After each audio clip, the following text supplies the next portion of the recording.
Hablemos de lo último que se conoce acerca del caso Fundaciones, particularmente la Fundación Procultura. Procultura y Democracia Viva, casos emblemáticos de esta causa y que los dos están teniendo noticias constantes. Partamos con Procultura.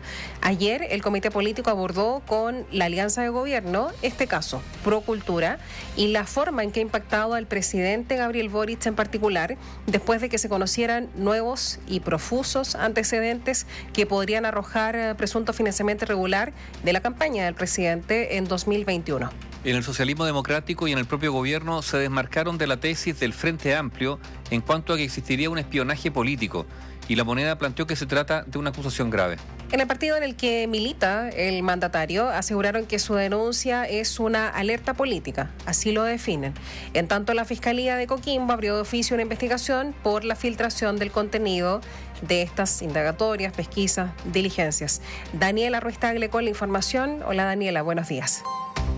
Muy buenos días. Sí, claro, antes de hablar de todo esto tenemos que comentar una información que tiene relación con una declaración a la que tuvo acceso la radio y que es de Alberto Larraín, el fundador de Procultura, que ha estado siendo cuestionado en los últimos días principalmente y que es investigado, por supuesto, por este caso. ¿Qué es lo que ha indicado? Dice, en 14 años de trabajo, la Fundación Procultura nunca tuvo problemas de rendición de recursos o ejecución de proyectos, estuvo presente en varias regiones del país y contó con decenas de trabajadores. Sin embargo, la prensa informó de irregularidades de la expareja del presidente Irina Caramanos, quien había trabajado en la fundación asociadas a depósitos irregulares de su sueldo. Todo fue desestimado por el Ministerio Público, dice Alberto Larraín, y enumera 4 puntos en donde dice que no hubo financiamiento político desde Procultura,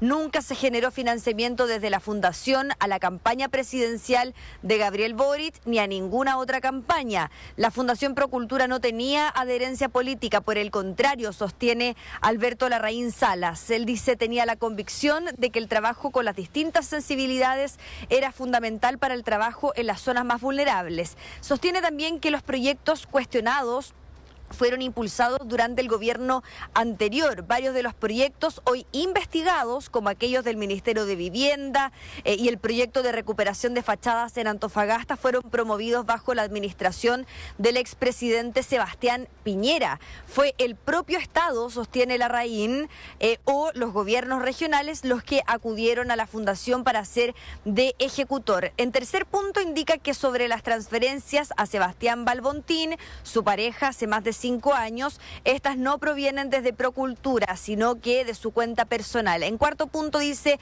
que no se ha enriquecido en este proceso, firma Alberto Larraín Salas, una declaración a la que tuvo acceso Bio la radio. Pero sin duda que es un tema que ha golpeado al Palacio de la Moneda, a la institución de la Presidencia de la República, principalmente por este pinchazo a la expareja de Alberto Larraín, que es Josefina Uneus, en donde ella habla con el presidente de la República, Gabriel Boric, por teléfono, y este sostiene que si es que pudo haber hecho algo, no fue a propósito, quizás de idiota, dice él, pero que había revisado sus teléfonos para ver si es que había incurrido en algún tipo de irregularidad. Un tema que, por supuesto, que no solamente preocupa al Ejecutivo, también al oficialismo, y tal y como ustedes lo decían al inicio de este despacho, ayer llegaron los presidentes de los partidos oficialistas para reunirse lo que es el Comité Político Ampliado, una instancia que se realiza todos los lunes,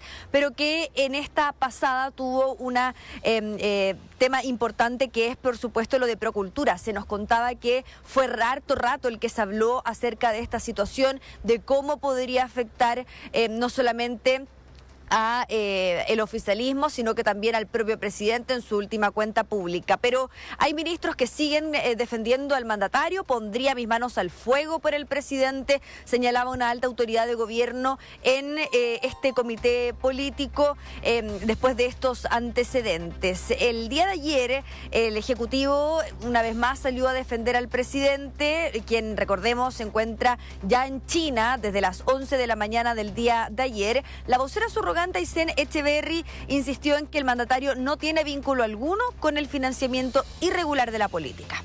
Los partidos, por su parte, son quienes en muchos casos conducen la discusión política. A cada quien lo que le corresponde y lo que le compete. A nosotros como Ejecutivo, lo ha dicho el presidente, lo hemos dicho las distintas autoridades, lo que nos importa es que las instituciones funcionen, que funcionen bien y que en caso de temas que atañen al Ejecutivo existe información clara respecto de cuál es el rol que nos compete, que en este caso es ninguno.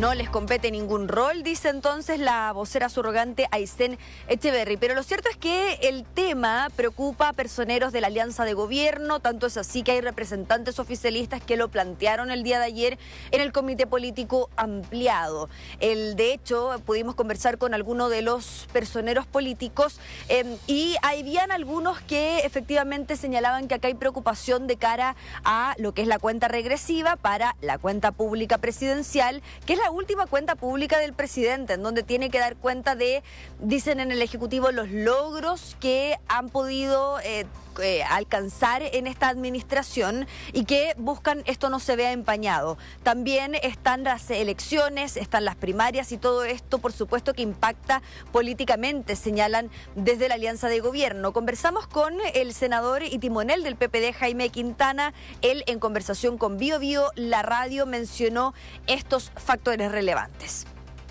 O sea, políticamente afecta, no nos olvidemos que estamos a pocas semanas de la cuenta pública del presidente. Entonces, esto enreda un poco la discusión respecto a los temas importantes que hay. Sin embargo, todo parece indicar, como se mire esto, sobre todo a la luz de las declaraciones, que el presidente no tiene ninguna responsabilidad, penal desde luego, pero en ningún ámbito. Entonces, yo creo que se pone a prueba también las vocerías del gobierno.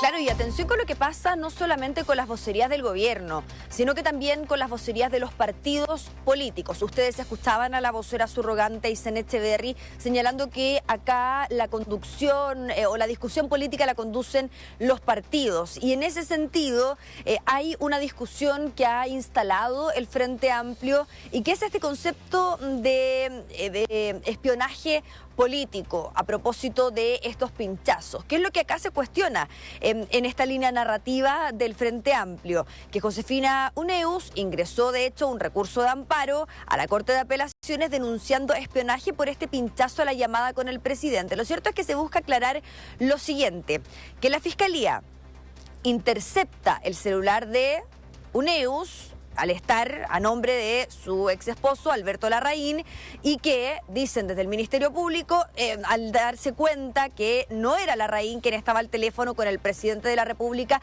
de todas formas siguieron escuchando esta conversación y dicen que eso es lo ilegal. Al respecto se refirió la presidenta del Frente Amplio, Constanza Martínez. Ella insiste en que acá existe espionaje político. Nosotros lo que estamos planteando es una alerta política, por lo tanto yo no voy a determinar más allá que la declaración que hace mi propio partido. Y en eso lo que nosotros hemos planteado es que en 2 ocasiones el fiscal Cooper solicita al Tribunal de Garantía pinchar el teléfono del presidente. Una vez que esto es rechazado por un Tribunal de la República, de todas formas se conoce una conversación privada del presidente producto de una filtración en la prensa. Y efectivamente es una conversación, se ha señalado que acá el fiscal Cooper, que está a cargo de la investigación, ha solicitado interceptar el teléfono del presidente, que finalmente el juzgado de garantía ha dicho que no, pero que de todas formas se pincha una conversación que tiene, en este caso, Josefina Uneus, ex esposa de Alberto Larraín, con el presidente de la República. Una conversación entonces en donde se puede conocer que acá el presidente estaba preocupado por este caso de Procultura. Pero lo cierto es que a juicio del Ejecutivo, que se desmarca del Frente Amplio, no corresponde hablar de espionaje político. Para el ministro de Justicia, Jaime Gajardo, es una acusación grave. Nosotros estamos disponibles para la justicia, estamos disponibles a apoyar para que estas cosas se esclarezcan, estamos disponibles también para que todas las instituciones hagan su trabajo y esa es la línea que nosotros tenemos como Ejecutivo. ¿No es una acusación grave acusar espionaje político? Por cierto, es una acusación grave, pero como le digo, nosotros no nos pronunciamos respecto a los procesos particulares que se están llevando adelante y son los tribunales de justicia los que tienen que resolver. Claro, son los tribunales de justicia los que tienen que resolver finalmente. Esa es la postura que ha declarado el Ejecutivo y esa ha sido la línea que se ha conocido en los últimos días a propósito de la bajada comunicacional.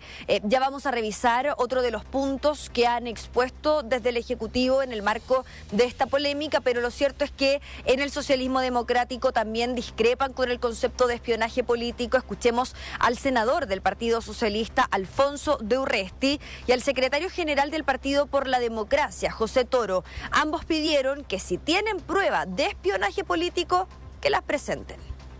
Si hay algún antecedente que el Frente Amplio pretenda argumentar, tendrá que probarlo, pero creo que descalificar a priori y decir que esto es un espionaje político me parece incorrecto. Creo que tampoco ayudan las aseveraciones del Frente Amplio como de espionaje político. Y es más, invito al Frente Amplio a que si tienen pruebas hagan las denuncias correspondientes, si no, es mejor no hacer ese tipo de acusaciones al voleo. A ver, ayer nosotros conversábamos respecto a la línea comunicacional o la estrategia comunicacional del Ejecutivo en relación a este tema. Lo cierto es que ayer en el Comité Político Ampliado se abordaron distintos temas en relación a Procultura y hay un relato que tiene que ver con que acá no han existido mayores transferencias del gobierno central a la Fundación Procultura. En los últimos años se puede ver que no hay un aumento sustantivo, señalan desde el Ejecutivo, o favoritismo, entre comillas, desde el gobierno central. Los datos muestran, dicen desde el gobierno, que el 92% de los recursos de 2022 provienen de los gobiernos regionales, en un 81%, y la Seremi de Antofagasta, que es el 11%, no del nivel central. Es entonces que acá también hay, dicen desde el gobierno, cierta responsabilidad de los gobiernos regionales, algo que sin duda también es investigado por parte del Ministerio Público. Y comentarles que anoche se conoce una declaración por parte de la Fiscalía Regional de Coquimbo en donde anuncian acciones respecto a las filtraciones que se han visto sobre el contenido de las diligencias que lleva a cabo el órgano persecutor. Lo hacen a través de un comunicado, dicen de que desde el Ministerio Público se apunta a la entrega de copias a los 21 intervinientes que posee la causa tras vencer el plazo de reserva de la investigación. Volvemos a lo mismo, ¿no es cierto?, que hemos hablado ya hace varios días, que es estas falencias que detecta el Ministerio Público, que detecta la Fiscalía y que incluso el fiscal nacional Ángel Valencia en su cuenta pública lo expone cuando el presidente de la República está presente. Acá hay un problema estructural, señalan desde el Ministerio Público, en donde hay acceso de intervinientes que finalmente pueden acceder a los detalles de las carpetas investigativas luego de ingresar querellas, por ejemplo. Sobre ese punto se señala por parte de la Fiscalía Regional de Coquimbo que luego de entregar dichas copias a los intervinientes se observó la publicación de contenidos de la investigación en la prensa y por lo mismo la Fiscalía de Coquimbo notifica la presentación de una denuncia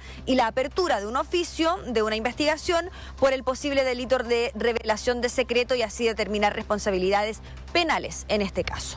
Katy Nivaldo. A ver, hay varias cosas. Digamos que buena parte de los recursos para Procultura llegaron desde gobiernos regionales, es cierto, pero no se puede omitir el dato de que Alberto Larraín usaba el nombre del presidente Boric para o presionar o para tener mayor acceso a esos gobiernos regionales que en su mayoría eran del oficialismo. Había solo un gobernador de oposición, que también tiene sus líos con otras fundaciones en la Araucanía. El llamado del presidente Boric a la ex esposa de Alberto Larraín es complejo porque el presidente, ¿para qué la llama? Para hablar de Procultura. El presidente estaba preocupado por Procultura. Yo quiero entrar en un terreno de la opinión respecto al presidente. Opinión. Yo creo que hay una cierta... al presidente siempre se le ha achacado, o algunos han valorado, que se haya apartado de ciertos ritos, digamos, de la figura presidencial, ¿no es cierto?, de la función presidencial. Una cosa es apartarse de los ritos, pero también otra cosa es apartarse de ciertas exigencias que la función exige. Y esa función exige prescindencia en algunos casos, por ejemplo, en casos relativos que están en sede judicial. Y también supone, el poder bien ejercido, supone poner ciertos límites. Por ejemplo, ponerle límite a los amigos odiosos o cargantes, como se dice, ¿no? A los amigos odiosos o cargantes, sea en un ámbito de juerga o de trabajo. Y esos límites me da la sensación que nunca han estado muy claros y estamos llenos de cosas que se criticaban de administraciones anteriores, nepotismo, amiguismo, que parece que son mucho más extensas de lo que uno cree, y como algunos de nuestros amigos eran cargantes, eran capaces de llamar a gobernador diciendo: oye, yo soy amigo del presidente, consígueme esto. ¿La presidencia nunca se enteró de estos llamados? Esos gobernadores que eran oficialistas no advirtieron que había alguien que estaba usando el nombre del presidente para conseguir aportes directos para una fundación. O sea, no hubo ninguna advertencia, señal. Si esto es así, habla de otra, claro, se da la prueba de otra incompetencia más de la actual administración, que ya ha tenido varias. Después vamos a hablar de la ley de pesca, ¿no es cierto?, la entrega de datos erróneos o desactualizados. Entonces, también cómo se asume el ejercicio del poder, habla de las personas. Y en el caso del presidente Boric, esta supuesta, no sé, la palabra es relajo, ¿no? Pero como que no tener claro los límites también permite que ocurran estas cosas. Ahora, la llamada del presidente tiene que ver efectivamente con una preocupación que tenía sobre Procultura. Alberto Larraín, más allá de la declaración que acaba de sacar, usaba el nombre del presidente porque así lo dicen quienes incluso trabajaban con él en Procultura. Y lo dicen ante el tribunal. Entonces, claro, algunos dirán: no, es que esto se hizo con poco celo. Bueno, el poco celo puede ser en una primera etapa negligencia, pero después también puede ser complicidad.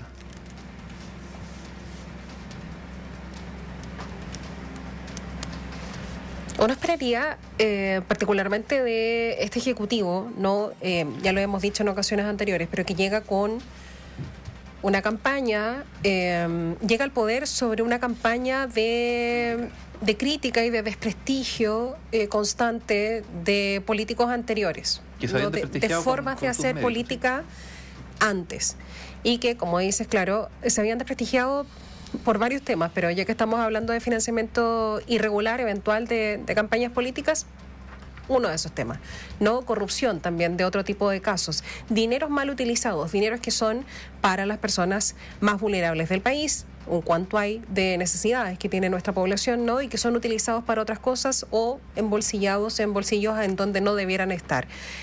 Uno esperaría que, si no la primera autoridad, las personas que lo rodean o el mismo gabinete, en fin, estuvieran más atentos respecto a estas situaciones, ¿no? Cómo pasan tantas cosas que nos hemos enterado además acerca de estas a través de filtraciones. Fíjate que hay al menos 57 números de teléfonos pinchados en esta indagatoria, según un oficio que se le pidió la información a la Policía de Investigaciones y la entregó. Son 57 números. Entonces estamos hablando de muchas personas que podrían haber sabido acerca de lo que estaba pasando. Yo me pregunto si es que nadie levantó alguna alerta en algún momento respecto de lo mal que estaba y lo peor que significaba para este Ejecutivo sobre la base de su propio discurso. Y acaba mi pregunta. ¿Cómo lo va a hacer el Ejecutivo para, de menor a mayor, no perjudicar todos los hitos políticos que vienen? Primero está la cuenta pública, que es la última. Además de este Ejecutivo, cambio de mando el próximo año. Está la primaria presidencial, que es oficialista solamente, además en donde se van a desmarcar, me imagino, de él. Luego está la campaña presidencial, una vez ya realizada la primaria, y para ir a lo más crítico ahora, la misma gira que está realizando el presidente por Japón y ahora en China. Y viene la discusión del presupuesto. Efectivamente. Y la discusión del presupuesto, bueno, y después varios otros temas que son todos muy complicados y que pueden estar, si no ya lo están, ¿no?, muy marcados por este tema, Dani. ¿Cómo se pretende ahí en la moneda zafar de alguna forma? ¿O surfear? Bueno, nosotros escuchábamos hace pocos minutos al senador Quintana, al presidente del PPD. Es ahora en donde se ponen a prueba las vocerías de las autoridades de gobierno. ¿Quién está a cargo de esta crisis? Bueno, el ministro del Interior, Álvaro Elizalde, quien hoy está como vicepresidente porque el presidente Gabriel Boric está fuera del país, y él el día de ayer intentó aunar un discurso que tiene que ver con que acá el presidente no tiene nada que ocultar, que esa ha sido la bajada de todos los ministros en esa línea, pero también está el tema de que se analizan las transferencias a la Fundación Procultura de los últimos años y se puede ver que no hay un aumento, dicen, sustantivo o cierto favoritismo desde el gobierno central, y acá se muestran distintos datos. Entonces, hay una base en donde las autoridades de gobierno y también los mismos personeros oficialistas están también buscando instalar que acá no hubo favoritismo o que no hubo dolo, por así decirlo, en relación a las transferencias a esa fundación en particular. Y yo creo que esta declaración de Alberto Larraín puede ayudar en cierta manera a el Ejecutivo, en donde él dice que no se ha entregado recursos a la campaña del presidente de la República, pero no solamente eso, sino que han recibido recursos y le echan la culpa al gobierno anterior, que es el gobierno del expresidente Sebastián Piñera, que la mayoría de los recursos que habían recibido había sido principalmente para el Ministerio de Vivienda del periodo anterior. La bajada comunicacional finalmente es que acá el gobierno central no ha entregado mayores recursos a una fundación como esta, pero lo cierto es que, tal y como lo decía el senador Quintana, Katy Nivaldo está a prueba la vocería del Ejecutivo, el liderazgo político de la moneda en el marco de la cuenta regresiva, tanto para el último discurso ante el país del presidente de la República en su cuenta pública, así como también principalmente para las elecciones de las primarias. Es un tema que se va a ir viendo en los próximos días o en las próximas horas. Y fue una prueba para el músculo o la tonificación del músculo del nuevo ministro del Interior o el nuevo Ministerio del Interior, desde el punto de vista que ya no tiene la seguridad a su cargo. Por lo tanto, todo es política interna, administración de todo lo que tiene que ver con el interior. Claro, lo que pasa es que hay es una buena prueba. Y hay dudas que están imposibles de ser despejadas si efectivamente las fundaciones cumplieron el rol, además, claro, de una estructura paralela al Estado, con una funcionalidad del financiamiento ilegal de la política. Si al final esto es, y yo insisto en el concepto del mecanismo de financiamiento ilegal de la política, que fue el concepto que en algún momento usó el senador Insulza. Hoy día, por ejemplo, hay una columna en nuestra página web www.biobiochile.cl de Alberto Mayor, muy extensa, muy detallada, muy cáustica además, donde habla de las fundaciones como posibles estructuras paralelas al proyecto político del Frente Amplio, vale decir, como un instrumento de ese proyecto político, más allá de efectivamente lo que en algún momento dijo este político español Errejón, cercano al Frente Amplio, que hablaba de usar las fundaciones como lugares de financiamiento de la política, de generación de militantes y lugar de resguardo para cobijarse si se pierde el poder y hay que desocupar el Estado. Bueno, quedaremos atentos a las dinámicas de hoy en la moneda. Gracias, Dani. Que estén bien.